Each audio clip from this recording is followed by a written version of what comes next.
EVM है जिसमें कांच सफेद थी, आर पार दिखती थी। अब कांच बहुत सारी वीवीपैट में काला हो गया है, तो काले कांच यदि काला हो तो प्रोग्राम कैसे वोट बदली कर सकता है, वो मैंने दिखाया। तो मान लो मैं पहला वोटर, आप जो इस पर वोट दीजिए। हाँ, तो पहला दीजिए। पहले राउंड में मैं आपको कोई भी, सेकंड राउंड में आपको कोई भी वोट डालने दूंगा। पहले में क्यों नहीं डालने देंगे? इसलिए क्योंकि इसको टारगेट दिया गया, मैं आपको दिखा देता हूँ, बाद में आपको कोई भी डाल दूंगा।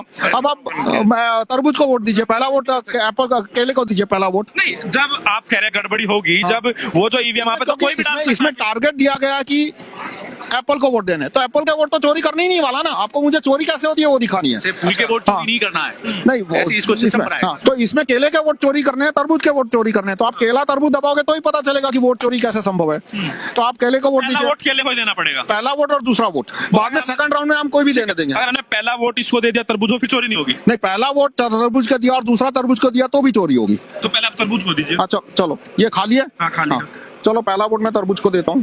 ठीक है, तो देखिए क्या दिखा, क्या दिखा, तो ब्लैक जा रहा है, कुछ नहीं आ रहा है। ये लाइट चालू हुई, देखिए तरबूज आ गया, तरबूज आ गया। हाँ, तो पहले वोटर को तरबूज छपा हुआ दिखा। ठीक है, हाँ ठीक है। अब मान लो दूसरा वोटर आता है, वो भी तरबूज को वोट देता है, तो देखिए दूसरे वोटर को कौन सी कागज की पर्ची दिखी, दूसरा भी तरबूज ही आ रहा है। हाँ, दूसरे को भी तरबूज की दिखाई, दूसरे वोटर को।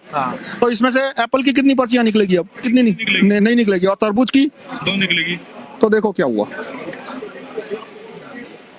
तरबूज की कितनी है, एक, एप्पल की कितनी है, और दोनों ने तरबूज देखी थी ना।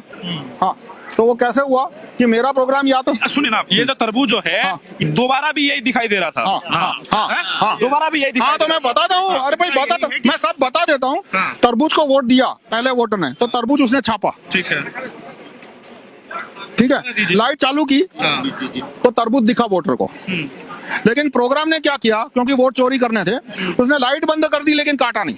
अब दूसरा वोटर आया, उसको कुछ दिख रहा है क्या है पीछे, नहीं दिख रहा। दूसरे वोटर ने तरबूज को वोट दिया, तो प्रोग्राम ने क्या किया, सिर्फ लाइट चालू की, तो पहले वाले की छपी हुई पर्ची पहले को दिखाई, दूसरे को दिखाई। हाँ, और 7 सेकंड के बाद लाइट बंद हो जाएगी तो अंधेरा होगा। देखते हैं अंधेरे में क्या करता है। अभी ये तो खुला दिखा, पर मान लो लाइट कागज बंद होता तो क्या होता। तो अंधेरे में क्या किया इसने, अंधेरे में खेल हो रहा है। काला कांच है, इसलिए काला कांच नहीं होता तो अंधेरा नहीं होता।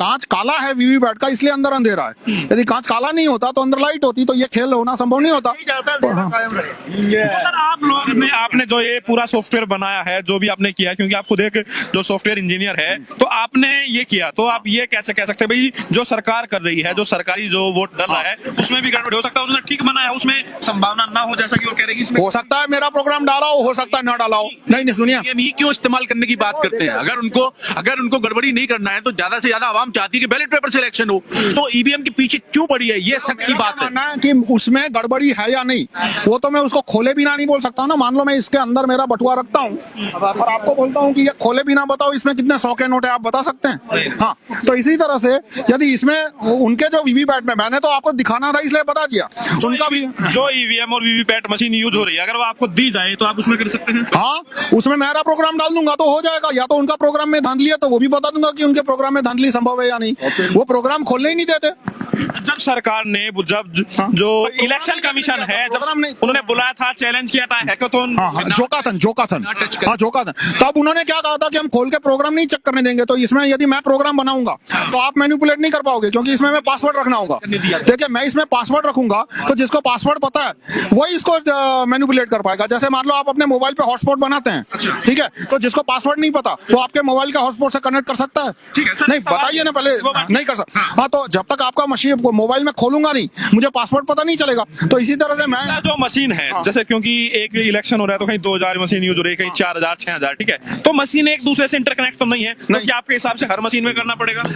प्रोग्राम फैक्ट्री में एक ही 2 या 3 फैक्ट्रियां पूरे भारत में जहां 10 लाख वीवीपैट बनते हैं। प्रोग्राम में जब वीवीपैट का प्रोग्राम बना तब मेरा वाला प्रोग्राम डाल दीजिए, या तो ट्रक में बदल दीजिए, कहीं भी इलेक्शन एक मशीन में करना पड़ेगा ना। अरे भाई 10 लाख मशीन में प्रोग्राम जाता है, तो हर एक मशीन में डालने का एक ही मशीन है, 1 या 2 या 10 मशीन है जो कि वो 10 लाख मशीन में प्रोग्राम डालती है। तब मशीन बनाएगी तभी गड़बड़ी हुई। तब गड़बड़ी, मैंने गड़बड़ी हुई ये नहीं कहा, क्योंकि गड़बड़ी हुई है या नहीं वो तो मैं मशीन खोले बिना नहीं बता सकता। लेकिन मान लो मुझे 10 लाख मशीन बनाने का कॉन्ट्रैक्ट दो, तो मैं मेरा वाला प्रोग्राम उसमें डाल दूंगा। दूंगा। और जब दोबारा चुनाव होगा फिर वही मशीन यूज होगी। हाँ, तो दोबारा जो पासवर्ड तो मुझे पता है, पासवर्ड तो मुझे अकेले को पता है ना। मशीन में करना पड़ेगा नहीं, क्योंकि नहीं इसमें प्रोग्राम को पता कैसे चलता है कि गड़बड़ करनी है या ईमानदारी से काम करना पड़ता है कि मान लो 30 अप्रैल को इलेक्शन है तो 15 अप्रैल को कैंडिडेट लिस्ट डिक्लेयर करता है जिसमें उम्मीदवार का नाम, उसका क्रमांक और उसका चिन्ह होता है। तो फिर बेल का एक टेक्नीशियन है, ये प्रोसेस इलेक्शन कमीशन ने कोई वीडियो कहीं नहीं रखा, वो कलेक्टर के ऑफिस में बैठ के अपने कंप्यूटर से एक मशीन है जिसका नाम इलेक्शन कमीशन ने बताया नहीं, उसका नाम है SLS server, symbol loading application server. ये मुझे सुना, उन्होंने तो नाम बताया नहीं है। उसमें वो पूरा डेटा एंट्री करता है कि उस लोकसभा में मान लो 20 उम्मीदवार है, पहले का नाम क्या है, हिंदी में नाम, अंग्रेजी में नाम, उसका चिन्ह क्या है, और फिर जो SLS सर्वर है वो एक फाइल बनाता है। उस फाइल को एक मशीन में डाला जाता है जिसको SLU कहते हैं, सिंबल लोडिंग यूनिट, और उस SLU के माध्यम से उस फाइल को 2000 वीवीपैट के अंदर अपलोड किया जाता है। आप देखते हैं कि वीवीपैट में कैंडिडेट के नाम होते हैं, तो वीवीपैट को कैसे पता चलता है कैंडिडेट का नाम, वो कैंडिडेट फाइल के थ्रू पता चलता है। तो उस फाइल में मैं पासवर्ड डाल दूंगा कैसे, SLS सर्वर यदि मान लो मेरे हाथ में है तो SLS, और पूरे भारत में 1 या 2 या 3 ही SLS सर्वर है, ज्यादा की जरूरत भी नहीं है, तो SLS सर्वर में मैंने पासवर्ड डाल दिया। यानी ये मशीन क्या करेगा कि यदि पासवर्ड नहीं है कैंडिडेट फाइल में तो ईमानदारी से काम करेगा, यानी टेस्टिंग के टाइम पकड़ा नहीं जाएगा। और कैंडिडेट फाइल में पासवर्ड आया तो पासवर्ड के साथ 4 चीजें और होगी, क्या कि चुनाव है 30 अप्रैल को 8 बजे, किस कैंडिडेट को एक्स्ट्रा वोट देने हैं और कितने %, तो 30 अप्रैल 8 बजे तक ये ईमानदारी से काम करेगा। तो कलेक्टर के ऑफिस में इसकी जितनी भी टेस्टिंग होगी, हर जगह केले की जगह केला आएगा, एप्पल की जगह एप्पल आएगा। और इसको ये भी पता है कि 30 अप्रैल को 8 बजे पहला राउंड है वो मॉक पोल है, तो मॉक पोल में भी ईमानदारी से काम करेगा। और 30 अप्रैल सुबह 8 बजे के बाद मॉक पोल के बाद दूसरे राउंड में 50 वोट के बाद वोट बदली शुरू करेगा।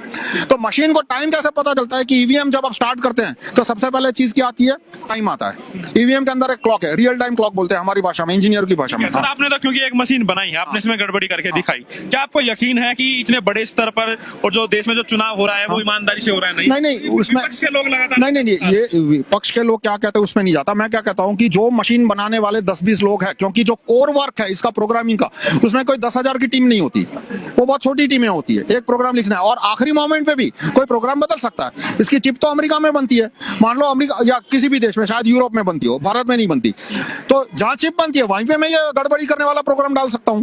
तो अमेरिका से चिप आई उसी में, और प्रोग्राम है ये गड़बड़ी कब करेगा, कैंडिडेट फाइल आने के बाद, कैंडिडेट फाइल आने के 15 दिन के बाद, क्योंकि कैंडिडेट फाइल में चुनाव का डेट और टाइम है। तो ये इसकी गड़बड़ी चुनाव के डेट, चुनाव का टाइम और चुनाव के डेट में भी इसको पता है पहला राउंड मॉक पोल है, तब तक दिखेगी नहीं गड़बड़ी। तो मतलब वो पहले ही सब कुछ कर दिया जाएगा आपका कहने का मतलब ये है। हाँ, मुझे मशीन बनाने का कॉन्ट्रैक्ट दो, मेरी पार्टी के 540। इसका मतलब ये हुआ इंजीनियर साहब कि अगर हम चाहें कि अगर बीजेपी के कुछ लीडर को बुला के चाहें, सर इसमें मैं पार्टी का नहीं, कोई, क्योंकि ये ईवीएम का ठीक है, मैं बोल रहा हूँ अगर हम किसी जैसे जो बीजेपी वाले लोग नहीं मानते हैं, हम बीजेपी के लीडर्स को बुला के 20 लोगों को हम ये इस मशीन के थ्रू हम वोटिंग करवाएं, तो क्या हम मनपसंद कैंडिडेट को जिता सकते हैं? बिल्कुल जिता सकते हैं, मैंने दिखा दिया ना यहाँ पे। ये है कि आप हमारी मशीनों से इलेक्शन करवाओ, फिर ये ठेका हमको दो, टेंडर हम जीत के बताएंगे और बीजेपी को हरा के बताएंगे। देखिए ठीक है, चलो इन्होंने बोला पार्टी का नाम, मैं इतना कह दूं कि मैं खुद इलेक्शन लड़ता हूं, मेरी पॉलिटिकल पार्टी है, छोटी पार्टी है, मैं किसी बड़ी पार्टी से कनेक्टेड नहीं हूं। दिल्ली में भी इलेक्शन लड़ेंगे, पर ईवीएम का मुद्दा मैं अपनी पार्टी से अलग रखता हूं। देखिए ये बैन ईवीएम लगा है, आप देख ले मेरी पार्टी का नाम लगा है, नहीं लगाना, सिर्फ फोन नंबर नहीं वो ठीक है लिखा, ये इसमें नाम लिखे और फोन नंबर लिखे ताकि लोग हमसे कनेक्ट कर सके। पर जब भी ईवीएम की बात आती है मैं कोई पार्टी के बीच में नहीं लाता। और देखिए ईवीएम के खिलाफ मैंने सबसे पहले पेपर लिखा था 1989 में, जब मैं IIT के 4th ईयर में था, कि ये बकवास चीज है, आनी ही नहीं चाहिए। तो तब कौन सी पार्टी थी, तो पार्टी से कोई लेना देना नहीं। सवाल है क्योंकि कुछ लोग कह रहे हैं कि जो ईवीएम में जो गड़बड़ी का जो मामला है, अगर ईवीएम एक दूसरे से कनेक्ट है तो एक बड़े स्तर पर गड़बड़ी की जा सकती है, लेकिन हिंदुस्तान इस तरह से है, सुन लीजिए, तो जो भारत में जो ईवीएम है वे इंडिपेंडेंट है, एक दूसरे से उनका कोई कनेक्शन नहीं है। कनेक्शन है इस तरह से है कि एक सिंबल लोडिंग यूनिट है, वो एक सिंबल लोडिंग यूनिट 250 वीवीपैट में डेटा अपलोड करता है। तो उस सिंबल लोडिंग यूनिट में कहां से वो फाइल आती है, वो एक ही मशीन से आती है। तो पूरे भारत में जो 10 लाख ईवीएम है उसमें एक ही मशीन से फाइल बन के आती है। वो मशीन अलग अलग कंस्टिट्यूएंसी के लिए अलग अलग कैंडिडेट फाइल बनाएगा। मतलब मान लो लोकसभा में 543 इलेक्शन है तो 543 कैंडिडेट फाइल बनेगी, वो 543 कैंडिडेट फाइल एक ही मशीन में बनती है। मतलब ये मोबाइल है, ठीक है, ये 10 लाख मोबाइल हो या 1 करोड़ मोबाइल हो, बनते तो 10 फैक्ट्री में है, बस उसे एक फैक्ट्री में 2 फैक्ट्री में मैंने धांधली कर दी तो 1 करोड़ मोबाइल बने, उसमें से 10 करोड़ में